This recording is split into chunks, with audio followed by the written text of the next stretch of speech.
जय श्री राम। स्वागत है आपका हमारे YouTube चैनल कहानियों का समूह पर। सौतन ये औरत के लिए एक ऐसा रिश्ता है जिसे कोई भी औरत नहीं चाहती कि उसके जीवन में उसकी कोई सौतन हो। औरत ये मानती है कि सौतन का होना मतलब पति से मिलने वाली हर चीज, पैसा, प्यार, अधिकार, सभी का बंटवारा, यानी पति का बंटवारा। लेकिन जो कहानी आज मैं आपको सुनाने जा रहा हूं उसने तो सौतन शब्द के मायने ही बदल दिए। क्या कोई सौतन ऐसी भी हो सकती है? आइए सुनते हैं। मुझे होश आया तो मैंने अपने आप को एक बड़े से कमरे में पलंग पर पाया। एक नर्स मेरे सिरहाने बैठी थी। मैंने उठने की कोशिश की तो नर्स ने उठने से मना कर दिया। कहा, लेटे रहिए, अभी आपकी तबीयत ठीक नहीं है। मुझे समझ नहीं आ रहा था कि मैं कहाँ हूँ और यहाँ कैसे आई। तभी एक 26-27 साल का खूबसूरत सा नौजवान कमरे में दाखिल हुआ। आते ही उसने पूछा, कैसी हैं आप? ठीक हूँ, मैंने कहा। मेरा नाम विशाल है, मैं ही आपको यहाँ लाया था। क्या मैं आपका नाम जान सकता हूँ? जी, रानी। रानी नाम है मेरा। फिर उसने नर्स को हिदायत दी, ख्याल रहे रानी मैडम को कोई तकलीफ ना हो। कहकर वो वहाँ से चला गया। मुझे कुछ समझ नहीं आ रहा था। इससे पहले कि मैं कुछ और पूछती, नर्स ने यह कहकर मुझे चुप करा दिया कि डॉक्टर ने आपको ज़्यादा बोलने से मना किया है। फिर उसने मुझे एक इंजेक्शन लगाया जिससे मुझे थोड़ी देर में नींद आ गई। सुबह जब नींद खुली तो सामने विशाल जी खड़े थे। उन्होंने जैसे कपड़े पहन रखे थे उनसे पता चल रहा था कि वो कोई पैसे वाले रईस इंसान हैं। मेरा हालचाल पूछने के बाद उन्होंने 2 नौकर मेरे कमरे में मेरी देखभाल के लिए बैठा दिए। कहा, आपको किसी चीज़ की ज़रूरत हो तो इनको बोल दीजिएगा। मैं ऑफिस जा रहा हूँ, शाम को मुलाकात होगी। मुझे कुछ समझ नहीं आ रहा था कि यह सब मेरे साथ क्या हो रहा है। मैं यहाँ कैसे आई? क्यों ये इंसान मेरी इतनी देखभाल कर रहा है? ऐसे कई सवाल मेरे दिमाग में उठ रहे थे। तभी नर्स ने मुझे नए कपड़े दिए। कहा, आप फ्रेश हो जाइए, नाश्ता तैयार है। पहले नाश्ता, फिर लंच। सारा दिन इसी तरह बीत गया। मैं लेटे लेटे यही सोचती रही कि कहाँ मैं अपनी माँ के साथ लोगों के घरों में काम करने वाली और कहाँ मेरी सेवा में 2-2 नौकर हाजिर थे। आखिर ये मेरे साथ क्या हो रहा है? यही सब सोचते सोचते कब शाम हो गई पता ही नहीं चला। मैंने निश्चय कर लिया था कि शाम को जब विशाल जी से मिलना होगा तो अपने सारे सवालों का जवाब मांगूंगी। शाम को नौकर गार्डन में कुर्सी लगाकर मुझे बैठने को कहकर मेरे लिए चाय लेने अंदर चला गया। मैंने कमरे से बाहर आकर देखा तो मेरी आंखें खुली की खुली रह गई, क्योंकि घर क्या, ये तो पूरा महल ही था। मुझे नौकर ने बताया कि विशाल जी इस कोठी के मालिक हैं। मैं गार्डन में बैठी चाय पी रही थी, तभी एक लंबी सी गाड़ी कोठी के अंदर दाखिल हुई। उसमें से विशाल जी बाहर निकलकर सीधे मेरे पास आ गए। एक बार फिर मेरा हाल पूछा। तभी नौकर उनके लिए भी चाय ले आया। वो शांति से बैठे अपनी चाय पीने लगे। तभी मैंने अपने सारे सवाल जो मेरे अंदर उठ रहे थे उनके सामने रख दिए। उन्होंने मेरे सवालों के जवाब दिए। उन्हें सुनकर मैं हैरान रह गई। बहुत सोचकर उन्होंने कहा, रानी जी, मैं आपसे शादी करना चाहता हूँ। मेरा शहर में काफ़ी बड़ा कारोबार है। मेरे परिवार में कोई नहीं है। 2 साल पहले एक एक्सीडेंट में मेरे माता पिता का स्वर्गवास हो गया था। पिछले 1 साल से मैं आपको तलाश रहा था, क्योंकि 1 साल पहले मैंने तुम्हें एक शादी समारोह में देखा था। तुम शायद अपने पिताजी के साथ आई थी।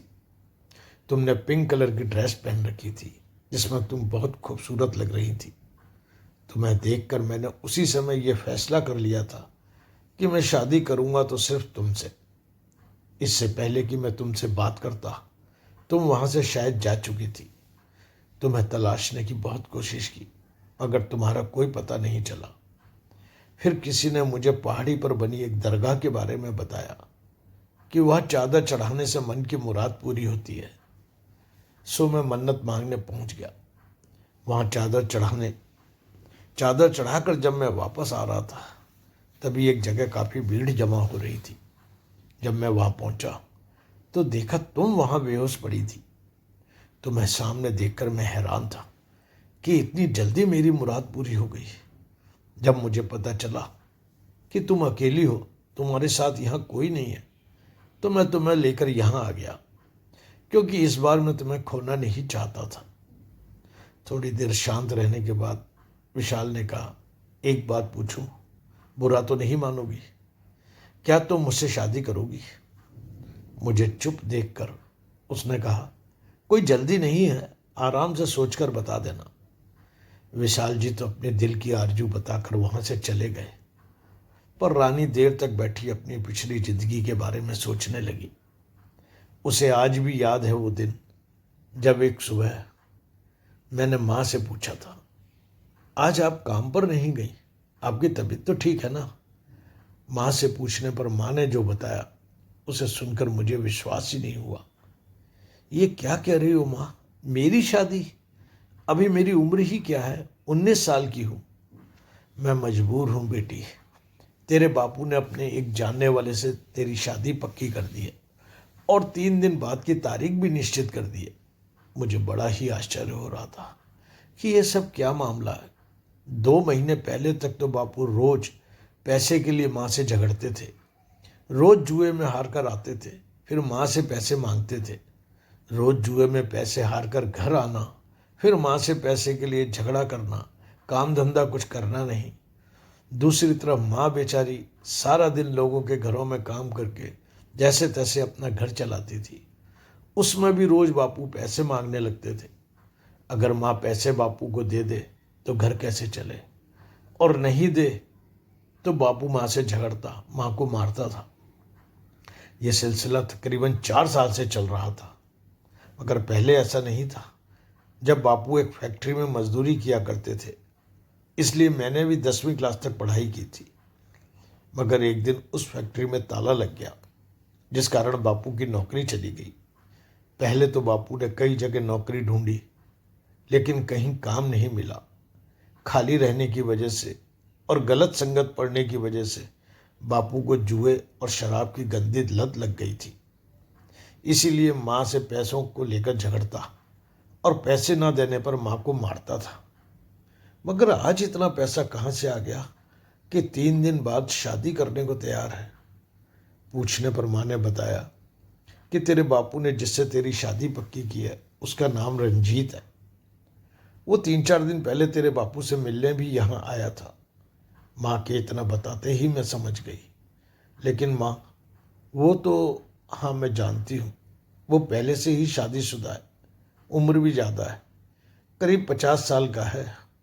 उसकी पहली पत्नी से कोई औलाद नहीं है, इसीलिए उसे भी कोई एतराज नहीं है। पिछले 2 महीने में तेरे बापू ने उससे करीब 1.5 लाख रुपया कर्ज लेकर जुए में बर्बाद कर दिया। अब उसने शर्त रखी है कि या तो मेरा कर्जा उतार दो, नहीं तो अपनी बेटी की शादी मुझसे कर दो। अब तू ही बता, इतना कर्जा तो हम चुका नहीं सकते। मैं इस शादी के लिए किसी भी कीमत पर तैयार नहीं थी, मगर फिर ये सोचकर कि यदि मैंने ये शादी नहीं की तो बापू मेरे साथ भी वही करेंगे जो माँ के साथ करते हैं। फिर मेरे परिवार का क्या होगा? फिर 3 दिन बाद माँ ने कमरे में ले जाकर शादी का जोड़ा देते हुए कहा, इसे पहन ले। फिर एक मंदिर में जाकर रंजीत के साथ मेरी शादी कर दी गई। या ये समझो कि 1.5 लाख रुपए में मेरे बापू ने मेरा सौदा रंजीत के साथ कर दिया। विदाई के समय माँ ने मुझसे लिपट कर रोते हुए कहा, मुझे माफ़ कर देना बेटी, मैं तेरे लिए कुछ नहीं कर सकी। मैंने देखा बापू भी रो रहे थे, लेकिन मुझसे आंखें मिलाने की हिम्मत नहीं जुटा पा रहे थे। इस तरह शादी होकर मैं रंजीत के घर आ गई। घर के दरवाजे पर रंजीत की पहली पत्नी ने बड़े प्यार से मेरा स्वागत किया। रंजीत ने मुझे उससे मिलाते हुए कहा, ये मेरी पत्नी शोभा है। वैसे तो हमारा रिश्ता शौतन का था, मगर ना जाने क्यों उनमें मुझे उनमें सौतन नहीं, अपनी बड़ी बहन नजर आ रही थी। उनको देखकर मैंने मन ही मन ये तय कर लिया कि मैं इन्हें दीदी ही कहूँगी। दीदी मुझे कमरे में ले गई। अलमारी में बहुत सारी ड्रेसेस रखी हुई थी। उनमें से उन्होंने एक बढ़िया सी ड्रेस निकालकर मुझे दी। कहा, ये पहन लो। थोड़ी देर में रंजीत कमरे में दाखिल हुआ और सोफे पर बैठता हुआ बोला, यहाँ आओ मेरे पास। उसे देखकर मुझे कुछ डर सा लग रहा था। मैंने पलंग पर बैठते हुए कहा, नहीं, मैं यहीं ठीक हूँ। तब उसने कहा, डरो नहीं, मैं तुम्हारा पति हूँ। तभी दीदी खाना लेकर आ गई। मुझे खाना खाने की जरा इच्छा नहीं थी, मगर रंजीत के बार बार कहने पर मैंने थोड़ा सा खा लिया। खाने के बाद रंजीत वहाँ से चला गया। दिन ढलने के काफ़ी देर बाद जब रंजीत वापस आया तो उसने शराब पी रखी थी। उसकी हालत को देखते हुए मैंने कहा, मैं दीदी के कमरे में सो जाती हूँ। तब उसने नाराज होते हुए कहा, नहीं, यह हमारा बेडरूम है, हम यहीं सोएंगे। मैं डर के पलंग के एक कोने पर लेट गई। मुझे पता ही नहीं चला कब नींद आ गई, और जब नींद खुली तब सुबह हो चुकी थी। मैंने देखा रंजीत मेरे बगल में सो रहा था। मैं जल्दी से तैयार होकर रसोई में पहुंच गई। वहाँ दीदी नाश्ते की तैयारी में लगी थी। मुझे देखते ही बोली, अरे तुम क्यों आ गई? मैं तुम्हारे कमरे में ही तुम्हारा नाश्ता पहुंचा देती। नाश्ते के बाद मैंने दीदी से पूछा, आपने इस शादी से ऐतराज़ क्यों नहीं किया? उन्होंने थोड़ा भावुक होते हुए कहा, उसका कारण है कि मैं चाहती हूँ कि औलाद का वो सुख जो मैं रंजीत को ना दे सकी वो उसे मिलना चाहिए। क्या आपको ऐसा नहीं लगता कि अगर ऐसा हुआ तो वो आपको छोड़ भी सकता है? मगर आप निश्चिंत रहें, मैं आपके साथ ऐसा नहीं होने दूंगी। ये तुम्हारी गलतफहमी है। वो मुझे कभी नहीं छोड़ सकता। क्यों? मैंने पूछा। तब उन्होंने बताया कि रंजीत कोई काम धंधा नहीं करता, सारे दिन जुए के अड्डे पर बैठा रहता है। तो फिर इतने पैसे कहाँ से आते हैं उसके पास जो दूसरों को कर्जा देता है? मैंने पूछा। इस घर के अलावा हमारे 3 मकान और भी हैं। उन तीनों मकानों का अच्छा खासा किराया आता है। वो तीनों मकान मेरे पिताजी के थे। मेरा तो अब इस दुनिया में कोई नहीं है। सारी प्रॉपर्टी मेरे नाम पर है। इसीलिए वो अच्छी तरह जानता है कि मुझे छोड़ते ही वो सड़क पर आ जाएगा। इसीलिए वो मुझे नहीं छोड़ सकता। और इस तरह धीरे धीरे 3 महीने का समय बीत गया, लेकिन मैं वहाँ एडजस्ट नहीं हुई। रंजीत और दीदी मेरा बहुत ख्याल रखते थे। मार्केट पर पार्टी में साथ लेकर जाते थे। फिर एक दिन मुझे पता चला कि मैं माँ बनने वाली हूँ। मैंने दीदी से कहा, क्या आप मेरे साथ डॉक्टर के चलेंगी? क्योंकि मुझे ये बच्चा नहीं चाहिए। मैं रंजीत से तलाक लेकर अपनी मर्जी से दूसरी शादी करना चाहती हूँ। मेरे भी कुछ सपने हैं। मैं अपने नाम के मुताबिक रानी बनकर रहना चाहती हूँ। तभी दीदी ने मेरे सामने अपने दोनों हाथ जोड़ दिए। कहा, मैं भी चाहती हूँ कि तुम कहीं और अपने बराबर की उम्र के लड़के से शादी करो।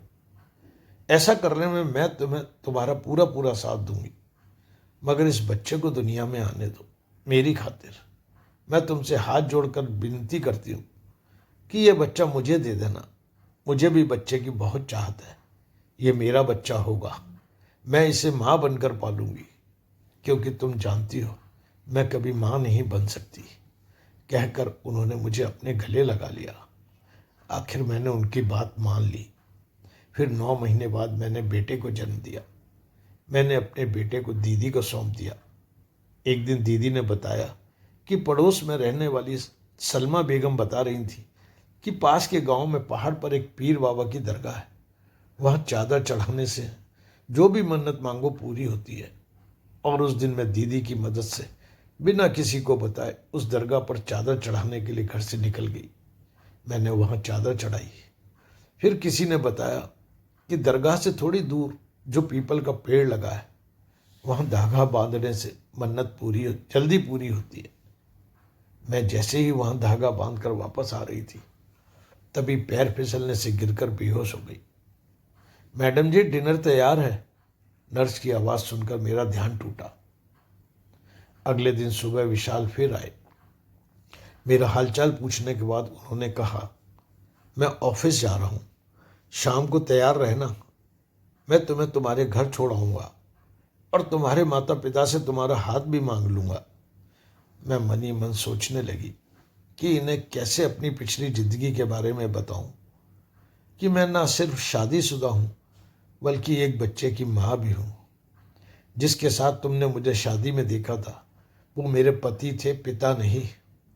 विशाल के ऑफिस जाने के बाद मैंने वहाँ के फ़ोन से दीदी को फ़ोन किया।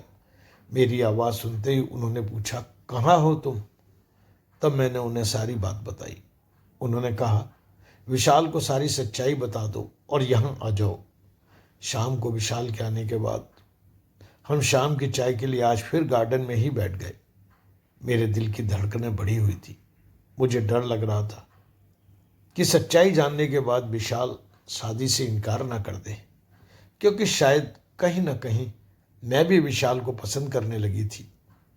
तभी विशाल ने कहा, मुझे तुम्हारे जवाब का इंतजार है।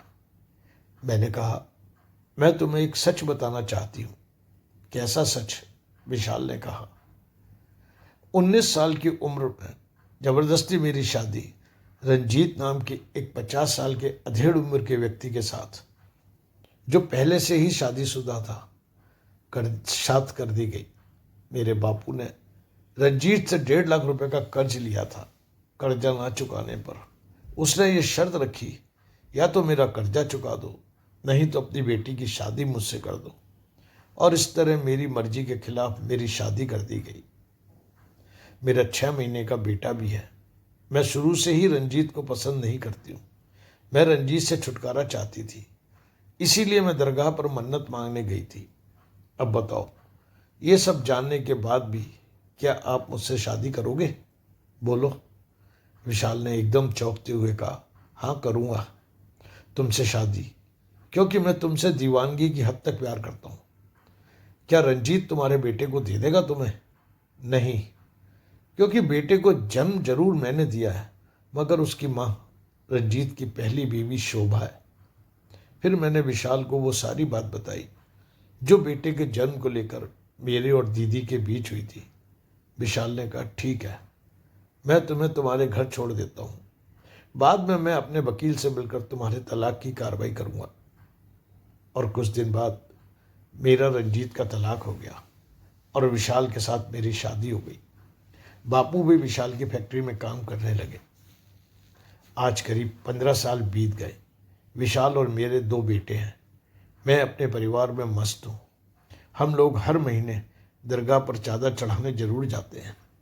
मेरी इस खुशहाल जिंदगी का पूरा श्रेय मेरी उस सौतन बहन को जाता है, जिसने मुझे सौतन की नफरत नहीं, बहन का प्यार मिला। फ्रेंड्स, अगर आपको हमारी कहानी अच्छी लगी हो तो कृपया हमारे चैनल को लाइक करें, सब्सक्राइब करें और अच्छे अच्छे कमेंट्स करें। हमारा नंबर है 9855137224। आपके पास भी यदि कोई कहानी हो तो इस नंबर पर व्हाट्सएप करें। Thank you very much. धन्यवाद।